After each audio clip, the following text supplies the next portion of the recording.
Assalamualaikum warahmatullahi wabarakatuh. Perkenalkan, nama saya Nurul Azmi. Saya merupakan mahasiswi dari Universitas Negeri Medan, jurusan Pendidikan Bahasa Inggris, Fakultas Bahasa dan Seni, dan saya masih tahun 2022. Sebelumnya, ketika kita berbicara tentang apa yang ingin saya lakukan sebagai seorang guru, saya ingin sedikit bercerita. Jadi ketika saya kecil, sejak saya kecil, saya sudah menjadi seorang anak yang cukup menonjol dalam bidang akademik, sehingga hal itu mendorong orang-orang di sekitar saya mengajukan sebuah ide bahwa, wah, kamu ini bisa jadi seorang guru, kamu cocok nih jadi seorang guru. Dari kecil julukan ibu guru itu bukan hal yang asing bagi saya, sehingga saya memiliki keyakinan bahwa apakah ini adalah bakat dan apakah ini adalah jalan yang harus saya lalui dan harus saya pilih. Lalu setelah itu ketika saya masuk SD, setiap kali ditanya cita-citanya apa, saya selalu dengan lantang dan yakin menjawab bahwa saya menjadi seorang guru. Saya ingin menjadi seorang guru. Saya ingin menjadi seorang guru yang dapat mengerti dan memahami siswa-siswanya dengan baik. Saya ingin menjadi seorang guru yang seperti itu.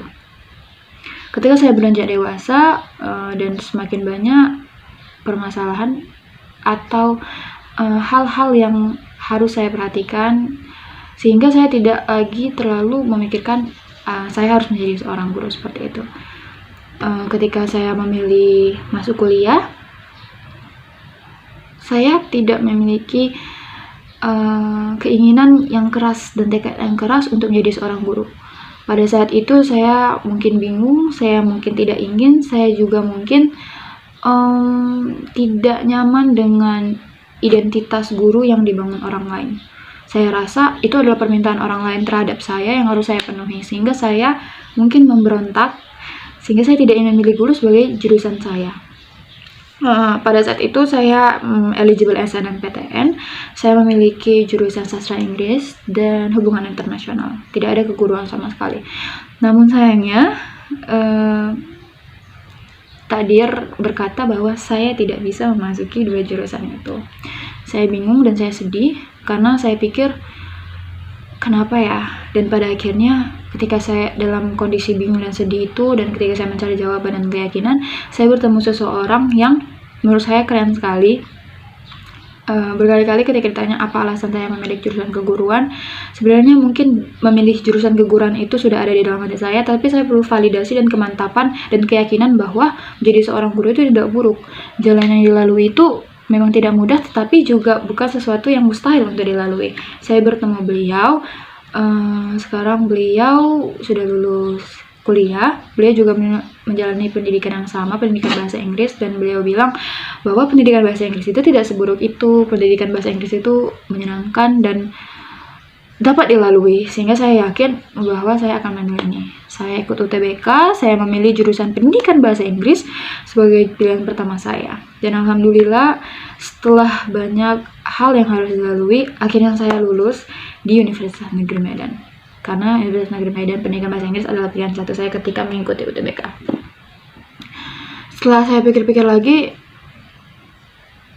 saya masih ada keraguan dalam diri saya untuk memilih jurusan keguruan, karena saya pikir apa pada akhirnya saya akan menjadi seorang guru ya. Ketika teman-teman saya memilih jurusan teknisi, ketika teman-teman saya memiliki jurusan kesehatan, kenapa ya saya memilih jurusan keguruan? Tapi setelah dijalani sampai semester ini, akhirnya saya menyadari bahwa ternyata saya secara natural memang orang yang mengajari orang lain. Bahkan ketika belajar pun saya mengetahuinya, mendapatkan pemahamannya itu setelah saya mengajari orang lain. Ketika saya membimbing orang lain, ketika saya membantu teman saya, ketika saya membantu adik saya merasakan kesenangan ketika saya mendapatkan ilmu-ilmu baru. Ketika saya berpikir, sebenarnya lebih banyak tekanannya, tetapi setiap kali saya mendapatkan ilmu baru, setiap kali saya menemukan hal-hal yang baru, yang saya pikir pengetahuan ini baru sekali, saya merasa terharu. Saya merasa ingin menangis karena saya pikir ternyata ada pengetahuan seperti ini yang tidak saya ketahui dan saya memiliki kesempatan untuk mengetahuinya, seperti itu. Jadi seorang guru juga sebenarnya tetap menjadi hal yang harus saya yakini dan harus saya terus tingkatkan. Karena menjadi seorang guru, profesi seumur hidup itu tidak mudah, saya tahu sekali. Dan saya ingin menjadi seorang guru yang dapat membantu anak muridnya, dapat memahami anak muridnya dengan baik. Dalam mencapai itu, saya akan berusaha terus meningkatkan kualitas diri saya sebagai manusia dan seorang guru, sehingga saya dapat bermanfaat bagi diri saya, bagi keluarga saya, teman-teman saya, anak murid saya, dan skala-skala kelompok manusia yang lainnya. Terima kasih sudah mendengarkan dan menonton video ini. Saya harap channel saya dapat menjadi motivasi dan semoga kita dapat menjadi guru yang membanggakan. Assalamualaikum warahmatullahi wabarakatuh.